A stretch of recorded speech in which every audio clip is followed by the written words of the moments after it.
Primera de Samuel. Hace 8 días les dije que si podían, fueran adelantando la lectura en Primera de Samuel. Por lo menos los 2 primeros capítulos. ¿Alguno pudo leer Primera de Samuel? Bueno, entonces queda bienvenido. Eso sí, gracias. Pasaron con su mano. Muy bien, les invito a seguir leyendo. Vamos a estar varias semanas, meses, casi hasta mitad de año. Vamos a estar en Primera de Samuel. Vamos a ir a varias de las historias claves en este libro. No todas las historias en Primera de Samuel, pero sí las más importantes. Hemos titulado esta serie El reino y el caos, pensando en el mensaje general de Primera de Samuel. Cómo el reino de Dios llega en medio del caos nuestro. Pensamos que nuestro Dios es un Dios que reina, pero cuando vemos las cosas a nuestro alrededor, decimos, bueno, ¿y como quién está en control de todo esto? Primera de Samuel viene después de una etapa en Israel, donde, ¿se acuerdan en el libro de Jueces? Concluían que todo el mundo hacía lo que quería, lo que le parecía, y eso traía caos. Pero el Señor siguió obrando y empezó toda una nueva historia en el libro de Primera Samuel, hablando de los reyes. Hoy vamos a hablar de la oración de Ana, pero tal vez antes de eso mencionar los 2 principales interrogantes que se encuentran a lo largo de este libro, de esta serie. ¿Quién está controlando el mundo? Porque pues, a veces, no sé, uno mira alrededor y dice, ¿quién será el que controla eso? Pues el Señor nuestro. Y cómo Él establece entonces su reino, hace su voluntad en este mundo a través o en medio de ese caos. Aún el pueblo hebreo reconoce que en todo momento de nuestra vida, aún en lo más cotidiano, el Señor está en control. Por ejemplo, en una oración que tiene el pueblo hebreo para tomar los alimentos, ellos reconocen lo siguiente: bendito eres tú, Señor nuestro Dios, Rey del universo, que nos ha santificado con sus mandamientos y nos ha ordenado el lavado de las manos. Lo hacen inmediatamente antes de participar del pan. Pero ellos además miraban alrededor y veían que su mundo no parecía controlado por Dios, pero aún así lo declaraban. Puede ser que en nuestras vidas estemos experimentando en esta época momentos donde uno dice, Señor, ¿y qué pasa? Señor, en medio de esta situación, no sé, de enfermedad, ese diagnóstico que parece que pues nada es posible hacer, o en medio de esta situación económica, de ese trabajo que uno dice, Señor, ya llevamos meses y Señor, ¿quién tiene control de esto? O la política, ¿cierto? Por ejemplo, en el mundo en general, pero yo diría que también, por ejemplo, nuestros amigos y hermanos allí en Venezuela, cada semana uno como que pregunta, Señor, en medio de tanto sufrimiento, ¿quién tiene control de esto? ¿Quién está a cargo? De esto pretende a lo largo de toda esta serie solucionarlo en varios aspectos. Hoy vamos a ver, como les dije, la oración de Ana, un drama, lo vamos a ver como son historias, vamos a ponerlo como un drama de 3 actos. Primer acto, le hemos llamado a el apuro de Ana, o el predicamento, o los problemas de Ana. Y tal vez quisiera que nos identificáramos en esta mañana un poco con la situación de Ana. En medio del día de hoy, ¿cuál es ese apuro que tienes? ¿Cuál es esa situación difícil que estás enfrentando en la vida en este momento? Veamos los primeros versos de Primera de Samuel capítulo 1, lo que dice al respecto del problema que tenía Ana. Primera de Samuel 1, del 1 al 2 dice: en la sierra de Efraín había un hombre sufita de Remaltayim, su nombre era Elcaná, hijo de Jeroam, hijo de Eliú, hijo de Tohu, hijo de Suf, el efraimita. Aquí cuando uno ve estos nombres es que uno dice, uy, sí, los conozco a todos, sé quiénes son. Elcaná tenía dos esposas, una de ellas se llamaba Ana y la otra Penina. Esta tenía hijos, pero Ana no tenía ninguno. Quiero resaltar lo siguiente. Primera de Samuel. En este momento de Israel, Dios se revela o se muestra en este libro a través de una historia doméstica. Hasta una historia de una familia en problemas, una familia complicada. Y yo quiero mencionarles a ustedes esto porque, no sé tú, pero a veces a mí, yo a veces pienso y digo, ay, ¿será que yo sí puedo, el Señor puede obrar a través de mí o mi familia? Porque nosotros no somos la familia perfecta. Y las personas a veces dicen, yo no voy a la iglesia porque tengo problemas en mi familia.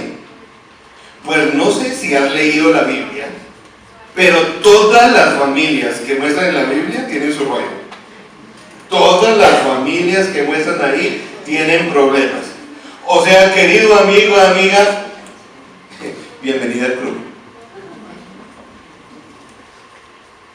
A veces pensamos, o no sé si soñamos con el ideal de parejas perfectas, de matrimonios perfectos. ¿Dónde? Dígame dónde.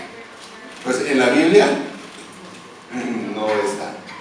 O la familia modelo. Yo quiero tener, pues en la Biblia no lo muestra. Ciertamente no es así. Esta historia, esta gran historia, 31 capítulos, comienza como comienza una novela. Por eso le hemos dicho que esto es como una saga. Comienza como una novela, en una situación familiar. Una novela que tiene algunas cosas como raras. Cuando uno lee, si ha leído el texto, tiene cosas como que... Y es normal, porque recuerden, cronológicamente estamos hablando de poco más de 3000 años. En otra geografía.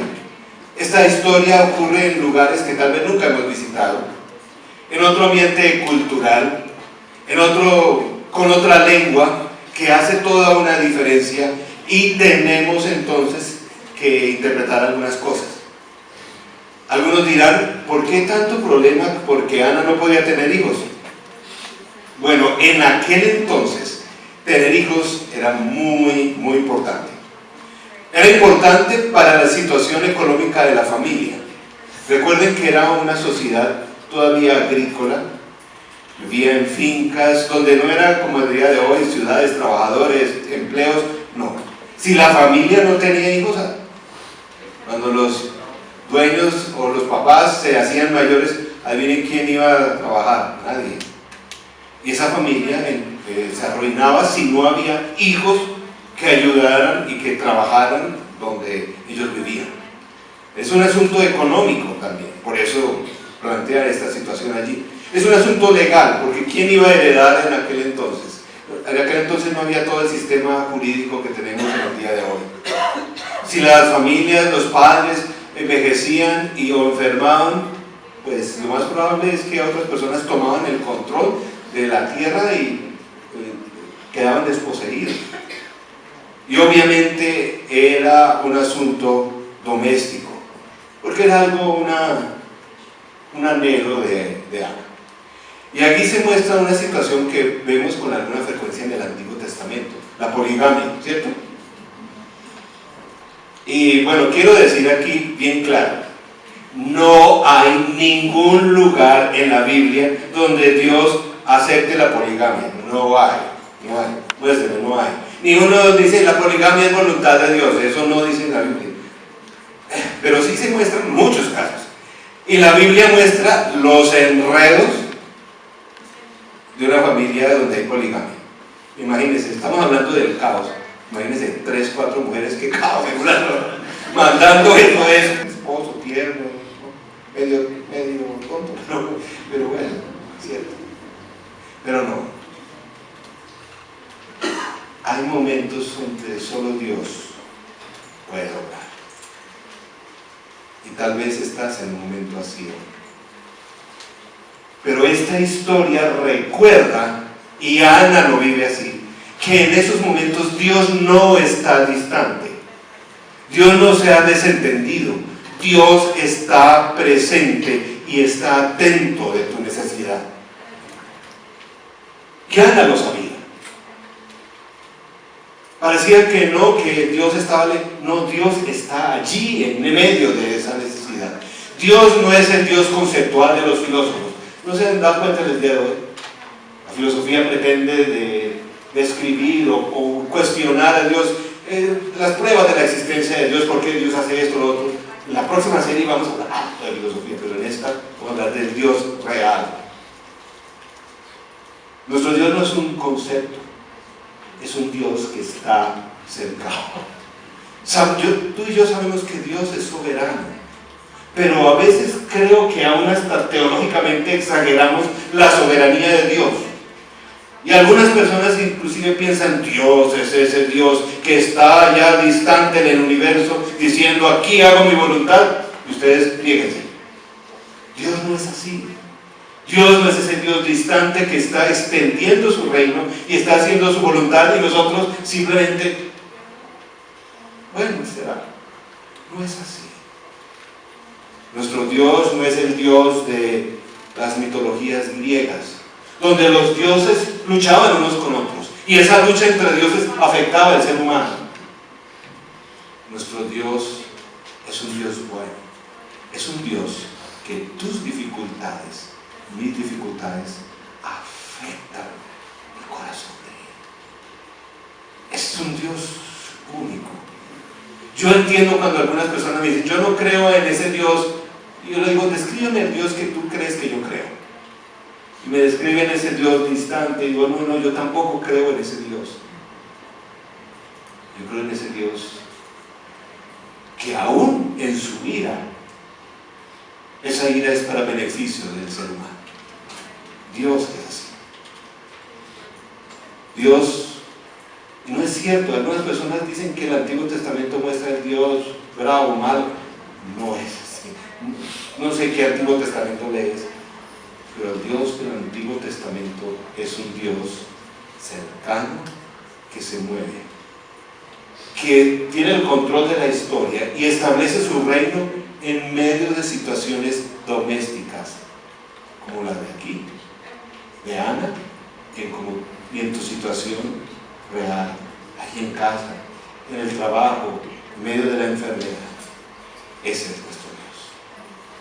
Segundo acto, tenemos la oración de Ana, una oración poderosa. Primera de Samuel, capítulo 1, verso 10, saltamos un poquito al verso 10. Esta parte de la oración de Ana que dice así: Ana, con una profunda angustia, lloraba amargamente mientras oraba al Señor.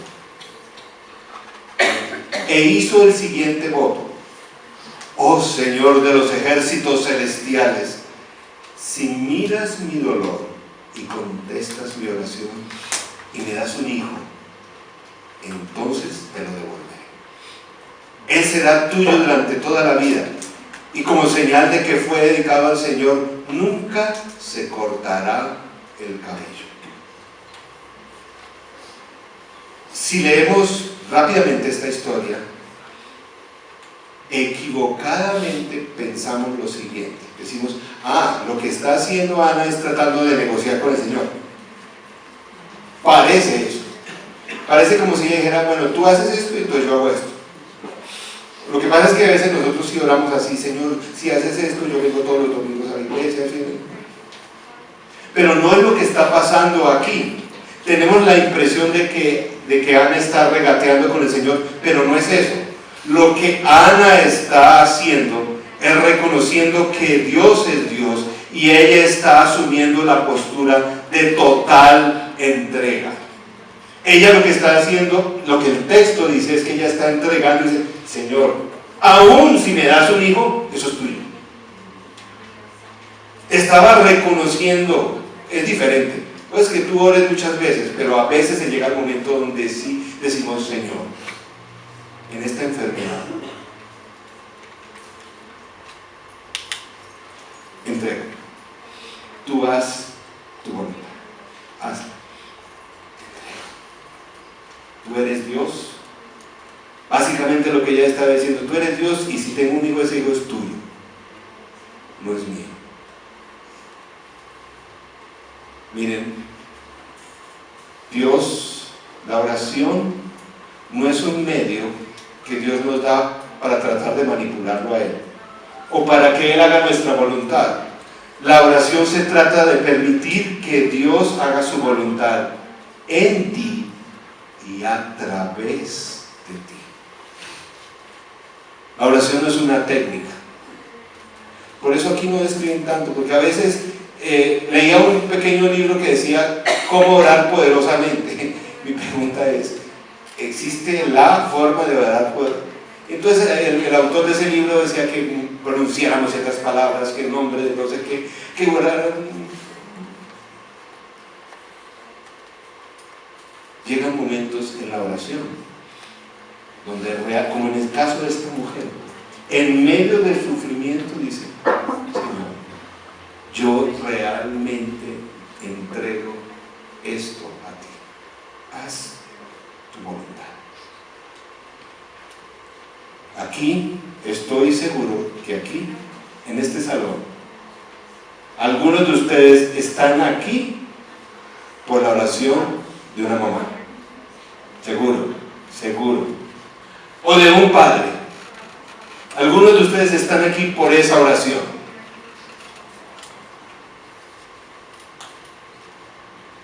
Aquí hay también, conozco algunas mamás, algunos padres que están orando por sus hijos, ¿cierto? Y no está fácil, ¿cierto? No sé ustedes, pero no sé si sabían que cada 15 días, antes del servicio de las 9:30, hay un grupo de señoras que se reúnen para orar por las nuevas generaciones. Ojalá algún día vienen. Yo les digo: oren, oren y sigan orando. Y ojalá algún día lleguen al convencimiento y al momento espiritual donde dicen: Señor, y en esta oración, que se haga tu voluntad. Te entrego lo que sea para que se haga tu voluntad. He escuchado algunas cosas que creo que son un poco equivocadas cuando a veces decimos: lo entiendo, en medio de largos tiempos de oración, años. Una persona me decía: yo ya le entregué a mi hijo, que él haga lo que quiera, y el Señor verá, yo ya no volví a orar. No, sigue orando. Pero yo espero que algún día esa oración llegue al momento donde tú dices: Señor, y en este asunto de la familia, del trabajo, de la salud, Señor, haz lo que tengas que hacer. Porque es que a veces oramos al Rey que está en el trono, pero seguimos sentados en el trono.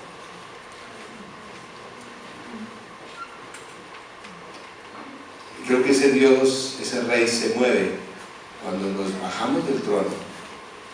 Decimos: Señor, solamente soy un siervo y una sierva tuya, haz tu voluntad.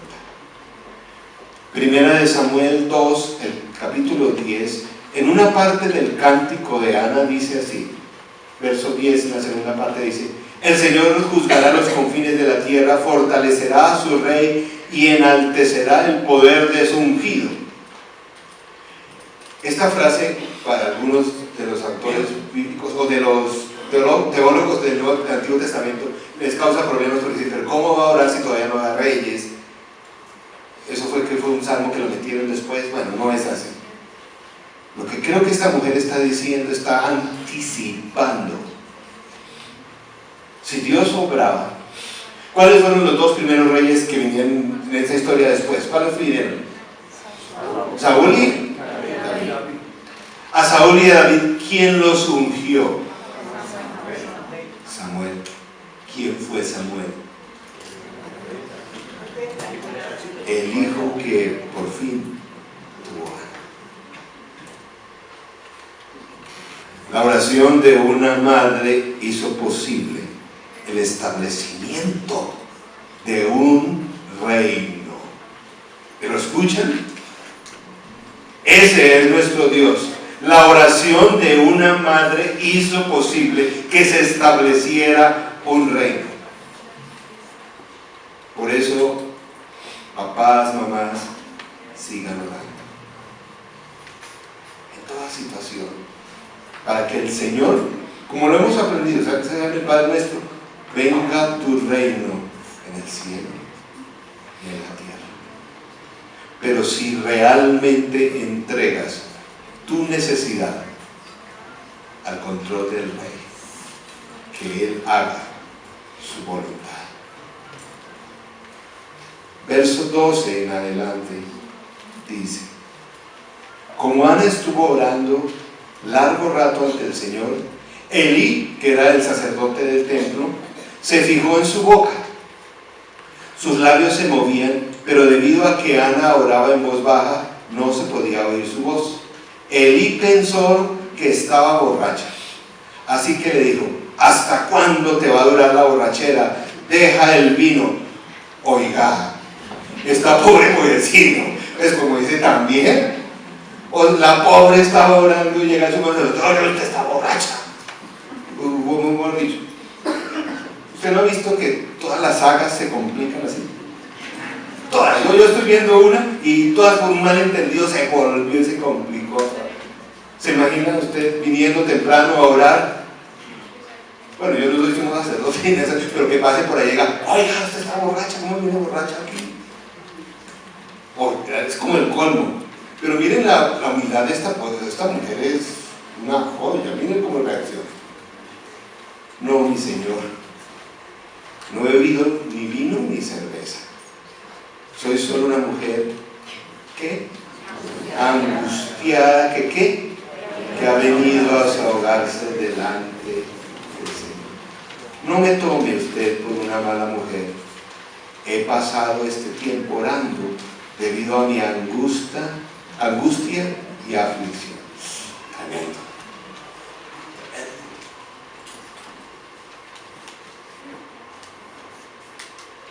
Este pasaje, o más bien les pregunto: oiga, ¿a usted lo han visto orar de tal forma? ¿Usted lo han visto orar de tal forma que ya su hermano, su papá o su tío en la casa diga: oiga, usted parece borracho, ¿qué hace ahí borracho? ¿Usted ha orado de esa forma? Mire, uno tiene que orar de una forma muy intensa para que le digan a uno que está borracho, ¿o no? Esta es una forma particular. Haciendo una pequeña abstracción teológica, yo creo que esta mujer estaba en ese momento llena del Espíritu Santo. Y tengo algunas notas bíblicas que podrían decir: ¿qué les pasó a esos hombres en el Nuevo Testamento, en el libro de Hechos, cuando estaban orando de una forma tan particular, llenos del Espíritu Santo? ¿Qué decía la gente? Hacían borrachos. Esta es una oración profunda que sale de una mujer que está siendo controlada por el Espíritu Santo. Esta no es cualquier oración. Es una persona llena del Espíritu Santo. El sacerdote le dice: vete en paz, respondió Elí. Y a propósito, Elí no era como muy buen tipo. La otra semana vamos a ver que tenía sus problemitas. Que el Dios de Israel te conceda lo que has pedido. Gracias. Ojalá favorezca usted siempre a esta sierva suya. Con esto, miren lo que pasó. Ana se despidió y se fue a comer. Desde ese momento, su semblante cambió. el Espíritu Santo. Desde ese momento su semblante cambió. Pregunto, ¿ya estaba embarazada? Estaba en el templo.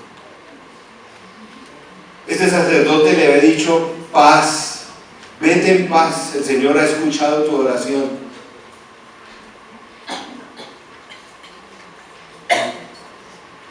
Desde ese momento, dice, volvió a comer y su semblante cambió. He ahí la respuesta de una mujer, de una persona profundamente convencida de quién tiene el control en medio del caos.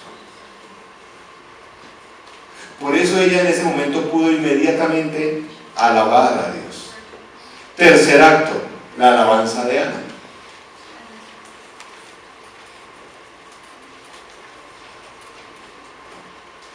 Ana no oró porque ya había nacido el niño. Pero miren cómo oró. Esta alabanza es poderosa. Uno debe leerla con detenimiento, con cuidado. Es todo un tratado teológico. Dice así, 1 Samuel 2:1.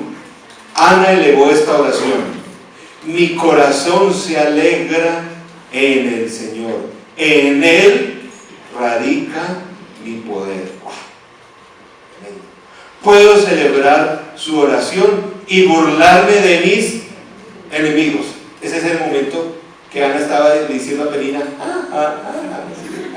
decía Penina, es en ese momento. Burlarme de mis enemigos. Nadie es santo como el Señor. No hay roca como nuestro Dios. No hay nadie como Él. En nuestra alabanza al Señor quiero anotar una cosa, que a veces creo que nos confundimos. Yo he escuchado que a veces decimos, no, es que nosotros alabamos a nuestro Dios por lo que es Él, lo adoramos por lo que es Él y lo alabamos por lo que hace. En la Biblia las dos cosas van juntas. Nosotros no adoramos abstractamente a unas características de Dios. Nosotros conocemos a nuestro Dios, sabemos quién es Él por lo que hace. Las dos cosas van juntas, no las separamos. Y en este canto uno encuentra a esta mujer que alaba a Dios, que sabe quién es Él por lo que está haciendo en este momento.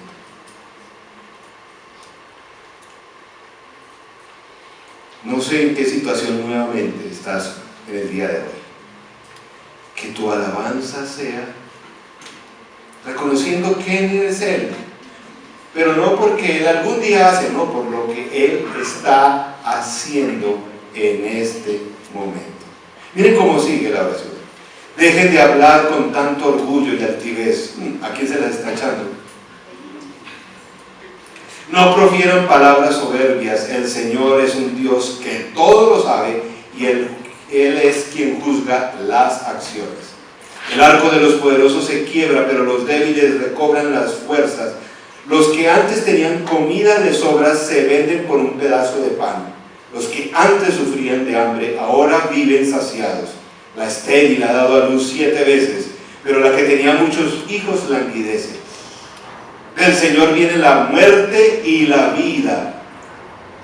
Él nos hace bajar al sepulcro, pero también nos levanta. El Señor da riqueza y pobreza. No sé cómo hacen los iglesias de la prosperidad, ¿sabes cómo es? No sé cómo lo hacen. Humilla, pero también enaltece. Levanta del polvo al desvalido y saca del basurero al pobre para sentarlo en medio de príncipes y darles un trono esplendoroso. Del Señor son los fundamentos de la tierra, sobre ellos afianzó el mundo. Estas palabras están en otro canto en el Nuevo Testamento, igualitas. ¿En cuál canto? ¿En cuál canto están esta última parte casi igual? ¿En cuál? El de María, el Magnificat. Eso quiere decir que María lo que estaba cantando era un cover de este canto.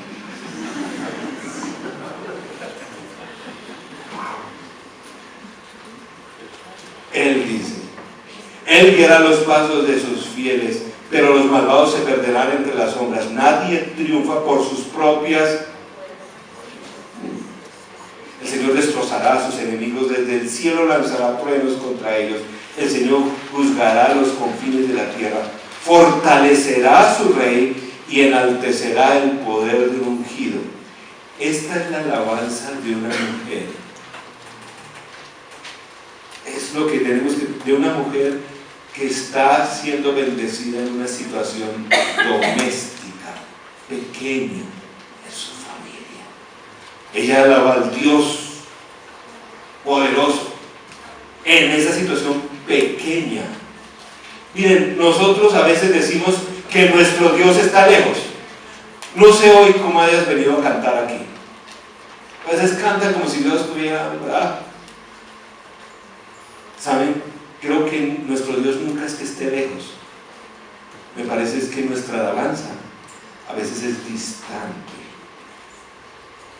Nuestra alabanza es distante de nuestro Dios. Es claro que Dios está obrando en el mundo, y en ese mundo te incluye a ti. Dios revela quién es Él por medio de lo que hace. Es el Dios que al comienzo del universo, del caos, pronunció con su voz que haya luz, y hubo luz. Que después llamó a una pequeña familia, Abraham y Sara, imposibilitados para dar vida. Y de ese caos sin vida produjo una gran nación. De esa gran nación que no era pueblo, de esa gran nación que no era nada, produjo la esperanza para el mundo. La nación que ha sido de bendición para la humanidad. De esa nación que no era nada, siglos después, nació el Hijo de Dios, enviado bajo el Imperio Romano, el Hijo de Dios, a conocer la cruz romana, a cargar la cruz romana y a morir en una cruz, para que unos días después resucitara.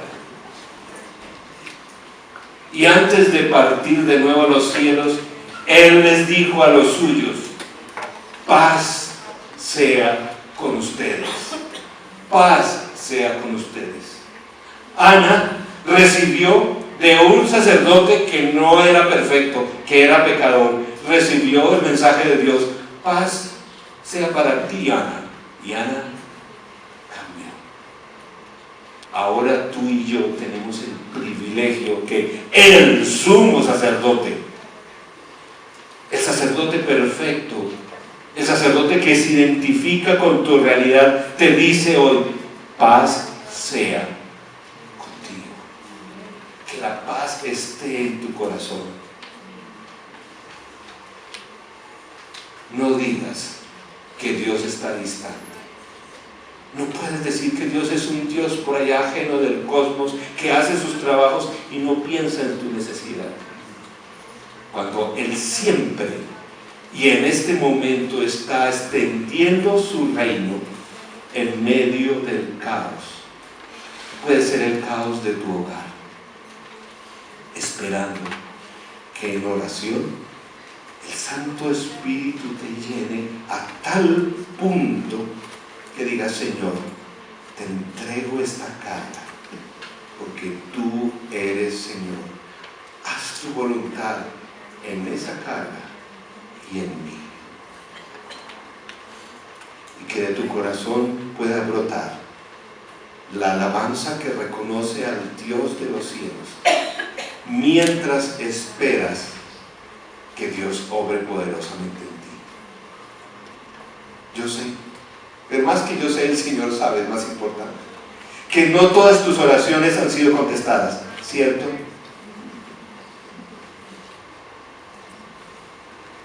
Pero algún día, ¿saben que la Biblia, el cielo lo pinta de otra forma? Algún día tú y yo vamos a estar en ese cielo donde todas. Alguien me decía, no, en el cielo no hay oración porque ya todo está bien. No, en el cielo sí hay mucha oración, pero la diferencia es que allá todas las oraciones son respondidas. Mientras llega ese momento, alaba a ese Dios que extiende su reino en medio de tu caos y del mío. Que el Espíritu Santo de Dios que envió Jesús te visite, te llene y cambie tu forma de orar como oró Ana. Aún que la gente diga, ¿será que está loca, loco, está borracho? No sé, pero que ores bajo el control del Espíritu Santo. Oremos. Señor nuestro, gracias por ser el Dios cercano, que en la historia sigue actuando a través de nuestras familias, de nuestras vidas personales. Señor, gracias que no eres el Dios que te acerca solamente a las familias perfectas, sino eres el Dios que en medio de nuestros caos se acerca. Señor, gracias. Gracias porque tú conoces la necesidad que nos entristece en este momento. Algunos tal vez los aflige en gran medida.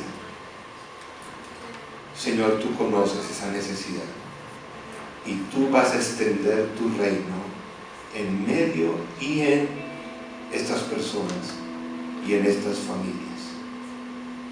Espíritu Santo, llena nuestros corazones, nuestras vidas, para que oremos a tal grado que podamos entregar verdaderamente nuestra carga para que tú hagas tu perfecta voluntad. Señor, tal vez no entendemos lo que estás haciendo. La aflicción afecta nuestro entendimiento, nuestras emociones. Señor, llénanos con la paz que solo Jesús puede dar. Permítenos adorarte y alabarte por lo que estás haciendo hoy, y así te conoceremos cada día más y más. Dios nuestro, Dios Trino, Rey del universo, te exaltamos en esta tarde, en medio del caos que vivimos, porque tu plan perfecto se está cumpliendo. Permítenos ver el obrar tuyo para continuar en adoración. Señor, que nuestro corazón se postre ante ti. Señor, visítanos con la humildad de aquel que ora, ruega, a tal punto que parece embriagado con licor, pero está lleno del poder del Espíritu Santo. Señor, te ruego que con poder obres y hagas tu voluntad, los milagros que tú quieres hacer en la vida de tus hijos aquí reunidos. Y tal vez empieces a hacer el milagro en algunos que están buscándote, que conocen ese Dios del concepto, el Dios que está detrás del universo, pero no conocen al Dios personal. Que hoy le puedas decir: Dios, Rey del universo, gracias por venir como Jesús, Hijo, por morir por mis pecados. te pido que entres a mi vida,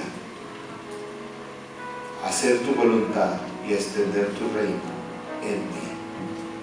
Señor, entra a mi vida y haz conmigo tu voluntad, la persona que tú quieres que yo sea. Te lo pido, aunque no entienda todo, que tu gracia me visite sobrenaturalmente. En el nombre del Padre, del Hijo, del Espíritu Santo. Amén.